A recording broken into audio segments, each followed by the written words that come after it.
अरे भाग्यवान, मेरे जूते कहाँ रखे हैं? मुझे बाहर जाने में देर हो रही है। तभी मालती कमरे में आती है। ये रहे आपकी जूते। मैं इन्हें साफ करने के लिए ले गई थी। अरे वाह, तुम कितनी समझदार हो। मेरे बिना कुछ कहे ही सारे काम कर देती हो। तभी मालती झिझकते हुए रमेश से कहती है, सुनिए जी, आपसे एक बात कहूँ, बुरा तो नहीं मानेंगे ना? अरे नहीं नहीं, बेफिक्र होकर कहो। शादी से पहले मैं अपने मायके में नौकरी करती थी। मैं चाहती हूँ कि अब मैं फिर से नौकरी करना शुरू कर दूं। वैसे भी सारा दिन घर में बोर हो जाती हूँ। देखो मालती, तुम्हारे नौकरी करने से मुझे कोई ऐतराज नहीं है, लेकिन तुम्हें एक बात बता दूं, हमारे खानदान में आज तक कभी किसी औरत ने नौकरी नहीं की। फिर भी एक बार तुम माँ से पूछ कर देखो, अगर वो तुम्हें नौकरी करने की इजाजत दे देती है तो अच्छी बात है। रमेश वहाँ से चला जाता है। फिर उसी शाम मालती अपनी सास के पैर दबा रही होती है।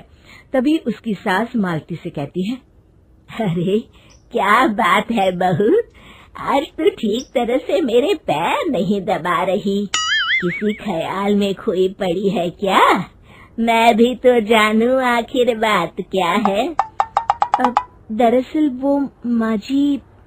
अरे हाँ हाँ बोलो, इतना सोच क्यों रही हो? माँ जी, अगर आप बुरा न माने तो मैं नौकरी करना चाहती हूँ। घर के काम करने के बाद मेरे पास काफी वक्त बच जाता है। मालती की ये बात सुनकर उसकी सास गुस्से में कहती है, अरे बहू, तेरी तबीयत तो ठीक है ना? आज ये कैसी बहकी बातें कर रही है? भला हमारे खानदान में आज तक कभी किसी औरत ने नौकरी की है जो तू नौकरी करने की बात कर रही है, हैं? अरे बहू, तू क्या रिश्तेदारी में हमारी नाक कटाना चाहती है? जितना जल्दी हो सके अपने दिमाग से नौकरी का भूत उतार दे, और अब जा, जल्दी से रसोई में जा, खाना बनाने का वक्त हो रहा है। मालती मन मार कर खाना पकाने के लिए रसोई घर में चली जाती है। अगले दिन, नमस्ते माँ जी, कैसी हैं आप? अरे आओ आओ दिवाकर बेटा, बैठो, मैं तुम्हारे लिए चाय मंगाती हूँ। बहू, जरा एक कप चाय तो लेती आना। फिर दिवाकर एक फाइल खोलकर मालती की सास के सामने रख देता है। ये देखिए माँ जी, ये है पिछले महीने का हिसाब और ये रहे मुनाफे के रुपए। एक बार हिसाब देख लीजिए और इन कागजों पर अपने दस्तखत कर दीजिए। अरे दिवाकर बेटा, मैंने भला आज तक कभी तेरा हिसाब देखा है जो अब देखूंगी? ला बता, कहाँ दस्तखत करूं? तभी मालती चाय लेकर वहाँ आ जाती है और अपनी सास को बिना कागजातों को पढ़े इस तरह लापरवाही से दस्तखत करते हुए देखकर हैरान रह जाती है। अच्छा माँ जी, अब मैं चलता हूँ, फैक्ट्री में बहुत काम है। फिर दिवाकर वहाँ से चला जाता है। कुछ दिनों बाद मालती बाजार में कुछ सामान खरीद रही होती है। तभी एक बूढ़ा आदमी उसे आवाज देता है, अरे मालती बेटी, कैसी हो? मुझे पहचाना? मैं तुम्हारी कंपनी में मुनीम का काम करता हूँ। हाँ चाचा जी, मैं आपको बिल्कुल पहचानती हूँ। कहिए, कैसे हैं आप? मैं तो ठीक हूँ। कंपनी में कुछ भी ठीक नहीं चल रहा, यहाँ तक कि हमें ठीक वक्त पर तनख्वाह भी नहीं मिलती। ये आप क्या कह रहे हैं? अब क्या बताऊँ, आप लोग तो कभी हिसाब किताब देखने दफ्तर आते नहीं। मेरी मानो तो एक बार आप लोग दफ्तर आकर सारा हिसाब किताब देख लो, आपको असलियत पता चल जाएगी। अच्छा बेटी, अब मैं चलता हूँ, देर हो रही है। फिर वो बूढ़ा वहाँ से चला जाता है। वहीं दूसरी तरफ मालती घर पहुंचकर अपनी सास को सारी बात बताती है। तभी वहाँ रमेश भी आ जाता है, लेकिन मालती की सास मालती की किसी भी बात पर विश्वास नहीं करती। तभी रमेश कहता है, अरे माँ, बिना आग के कभी धुआं नहीं उठता। जब मालती इतना कह रही है तो हमें एक बार दफ्तर चलकर देख लेना चाहिए। वैसे भी हम लोग काफी दिन से अपने दफ्तर नहीं गए हैं। इस तरह किसी एक आदमी के भरोसे काम छोड़ना मुझे भी ठीक नहीं लगता। अगले दिन वे सभी अपने दफ्तर पहुंचते हैं और सीधे दिवाकर के कैबिन में जाते हैं। अचानक सबको एक साथ देखकर दिवाकर चौंक जाता है। अरे माँ जी, आप सब लोग अचानक यहाँ कैसे आ गए? अगर कुछ काम था तो मुझे एक फोन कर दिया होता, मैं आपके घर आ जाता। तभी मालती की सास कहती है, अरे दिवाकर बेटा, आज मैं हिसाब देखने दफ्तर आई हूँ, जरा मुझे पिछले 6 महीनों का हिसाब दिखाना तो बेटा। दिवाकर घबराते हुए हिसाब की फाइल मालती की सास को देता है। मालती की सास फाइल लेकर मालती को देती है और कहती है, ले बहू, देख ले हिसाब। मालती फाइल को बड़े गौर से देखती है और अगले ही पल उसे सारी गड़बड़ी समझ में आ जाती है। वो अपनी सास से कहती है, माँ जी, मुनीम चाचा बिल्कुल सही कह रहे थे। हमारी कंपनी में पिछले 6 महीनों में जितना मुनाफा हुआ है, हमें उसका आधा पैसा भी नहीं मिला। यूँ समझ लीजिए कि 1 रुपये में सिर्फ चवन्नी ही हमारे हाथों में आई है। मालती की बातें सुनकर मालती की सास गुस्से से दिवाकर को पूछती है, क्यों दिवाकर, मेरी बहू जो कह रही है वो सच है? दिवाकर समझ जाता है आज उसका भांडा फूट चुका है। वो गिड़गिड़ाते हुए कहता है, मुझे माफ कर दीजिए माँ जी, मैं पैसों के लालच में अंधा हो गया था। अरे वाह दिवाकर, तू तो एक नंबर का चोर निकला। इतने दिनों से मैं तुझ पर आंख बंद करके भरोसा करती रही और तू मुझे ही चुना लगाता रहा। अभी के अभी निकल यहाँ से और दोबारा अपनी शक्ल मत दिखाना। दिवाकर वहाँ से भाग जाता है। मालती की सास मालती को शाबाशी देते हुए कहती है, बहू, आज मैं समझ गई कि पढ़ाई लिखाई हमारी जिंदगी में कितनी जरूरी है। मैं बहुत किस्मत वाली हूँ जो मुझे तुझ जैसी बहू मिली है। शिक्षा, पढ़ाई लिखाई का इस्तेमाल सही जगह करके हम दुनिया में बहुत कुछ बदल सकते हैं। रील्स वाली बहू। प्रज्ञा को रील्स बनाने का बड़ा ही क्रेज है और वो दिन भर रील्स बनाती रहती है। खाते पीते घूमते फिरते घर में कॉलेज में रील्स बनाने के कारण प्रज्ञा पूरे कॉलेज में हाईलाइटेड है। जहां उसकी रील्स सभी को पसंद आते हैं, वहीं मनीषा चिंता में डूबी रहती है। एक रोज जब खाते हुए प्रज्ञा रील्स बना रही होती है, तब मनीषा कहती है, 1 मिनट भी चैन नहीं है इस लड़की को। ये नहीं कि खाना तो आराम से खा ले, लेकिन नहीं, अरे थोड़ी देर रील्स नहीं बनाओगी तो आसमान नहीं टूट पड़ेगा। अरे मम्मी, इसी को तो कहते हैं डिटर्मिनेशन। तुम नहीं समझोगी ये सब। भगवान, इस लड़की को सद्बुद्धि दे। जब देखो तब टेढ़ा बाका मुंह बनाती रहती है। मनीषा की बात का प्रज्ञा पर जरा भी असर नहीं होता और वो खाते खाते रील्स बनाती रहती है। दिन बीतने लगते हैं और देखते देखते प्रज्ञा का कॉलेज भी खत्म हो जाता है। आए दिन कोई ना कोई मनीषा को प्रज्ञा की शादी करवाने का सुझाव दे जाता है। सब ठीक ही कहते हैं, प्रज्ञा की शादी कर देनी चाहिए। अपने घर के काम काज में व्यस्त हो जाएगी तो खुद ही ये रील्स और नाच गाना बंद हो जाएगा। मनीषा और प्रेम प्रज्ञा के लिए एक अच्छा लड़का ढूंढने लगते हैं और तभी विकी का रिश्ता प्रज्ञा के लिए आता है, जिसने प्रज्ञा को उसकी रील्स देखकर पसंद कर लिया था। अगले दिन विकी अपने माता पिता के साथ प्रज्ञा के घर पहुंच जाता है और प्रज्ञा साड़ी पहने हाथों में चाय की ट्रे लिए उनके सामने आती है। जब विकी को पसंद है तो हमें भी बहू पसंद है। बहन जी, आप बारात की तैयारी कीजिए।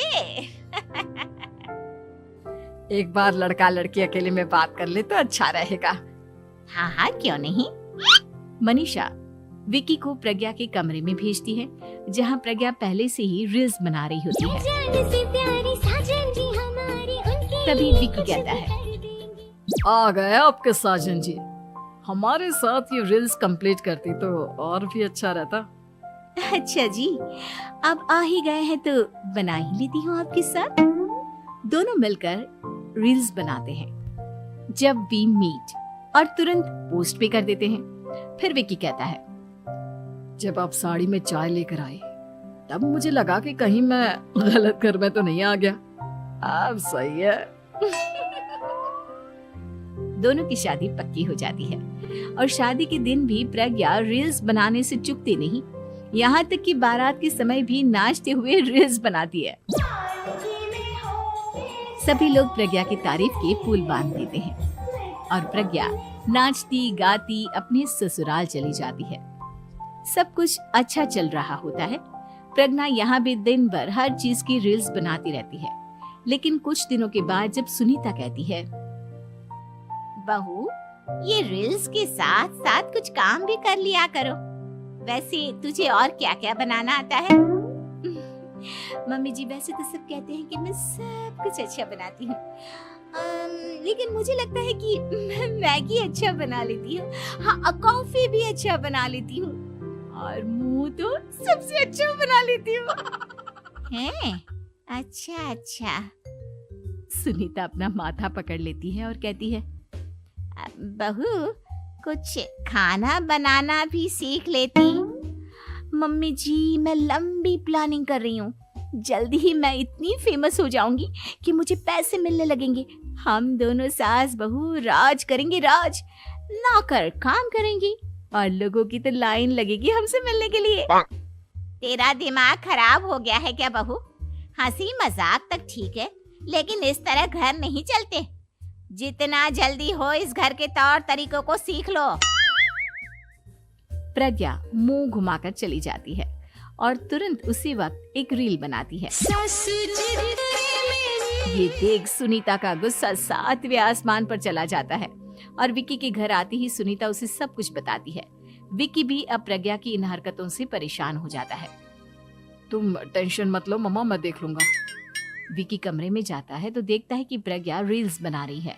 विक्की बड़े ही प्यार से प्रज्ञा से कहता है, प्रज्ञा, इन सब के लिए मैं तुम्हें मना नहीं कर रहा हूँ, लेकिन फिर भी हर वक्त तो ये अच्छा नहीं लगता ना।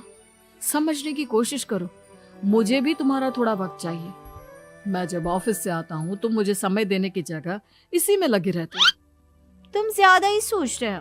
तुम भी मेरे साथ रील्स बनाओ ना, तुम्हें भी बहुत अच्छा लगेगा।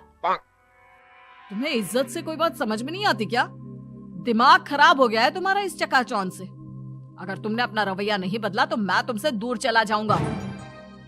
तुम ही रिश्ता लेकर आए थे, मुझे लड़कों की कमी नहीं थी और ना आज है। विक्की दरवाजा पटक कर चला जाता है। धीरे धीरे विक्की प्रज्ञा से दूर होता जाता है। एक रोज मनीषा प्रज्ञा के ससुराल उससे मिलने जाती है। तब सुनीता उससे कहती है, बहन जी, अब आई हैं तो कुछ दिन यहाँ रहकर जाइएगा। आप ही का घर है। हाँ मम्मी, बहुत दिन हो गए तुम्हारे साथ एक भी रील नहीं बनाई मैंने। प्रज्ञा तुरंत अपने फोन में रील्स ऑन कर लेती है। ये सब मुझसे नहीं होता। तेरा ये भूत अभी तक नहीं उतरा क्या? बहन जी, आप कुछ कहती नहीं क्या इसे? जब आप ही कुछ नहीं कर पाई तो मैं कर ही क्या सकती हूँ। सास तो वैसी ही बदनाम है। शाम को घर की लाइट चली जाती है और मनीषा प्रज्ञा से कहती है, मेरे घुटनों में बहुत दर्द हो रहा है, तू लाइट का कुछ इंतजाम करना बेटा। अच्छा, कैंडल जला देती हूँ मम्मा। प्रज्ञा गाते हुए कैंडल जलाती है और खिड़की के पर्दे के पास रख देती है। मनीषा, जिसे बहुत दर्द हो रहा है, वो सो जाती है और प्रज्ञा हमेशा की तरह अपने रील्स में लग जाती है। उधर कैंडल की वजह से पर्दा आग पकड़ लेता है और मनीषा के कमरे में आग लग जाती है। बचाओ, कोई है, बचाओ। सभी भागते हैं और विक्की कमरे की आग बुझाने में लग जाता है, लेकिन तब तक मनीषा आधी जल चुकी थी। मनीषा की हालत देख प्रज्ञा रोने लगती है। विक्की मनीषा को तुरंत हॉस्पिटल ले जाता है और उसे एडमिट कराता है। विक्की प्रज्ञा से कहता है, देख लिया ना, तुम्हारे इस नाच गाने की वजह से आज तुम्हारी माँ की जान जाते जाते रह गई। अब पता नहीं तुम और क्या चाहती हो। उधर डॉक्टर कहते हैं, इनकी हालत बहुत नाजुक है, आधे से ज्यादा जल चुकी है। प्रज्ञा रोती हुई मंदिर में जाती है और भगवान के आगे जाकर कहती है, भगवान, मेरी माँ को ठीक कर दो। मैं कसम खाती हूँ हाथ से ये रील्स बनाना छोड़ दूंगी, बस मुझे मेरी माँ वापस मिल जाए। 2 दिन बीत जाते हैं और मनीषा खतरे से बाहर आ जाती है। पेशेंट अब ठीक है, आप लोग उनसे मिल सकते हो। सब कोई मनीषा से मिलता है और प्रज्ञा सबके सामने अपना फोन तोड़ देती है। मुझे माफ कर दो मम्मा, मैंने तुम लोगों की बातों को नजरअंदाज किया। बेटा, कोई भी चीज जरूरत से ज्यादा खराब है। मैंने तुम्हें रील्स बनाने से कभी मना नहीं किया, लेकिन हर वक्त एक ही चीज तो सही नहीं है। मैं समझ गई हूँ मम्मा, आई एम सॉरी। प्रज्ञा उस दिन से रील्स बनाना छोड़ देती है और पूरी तरह से अपने घर में लग जाती है।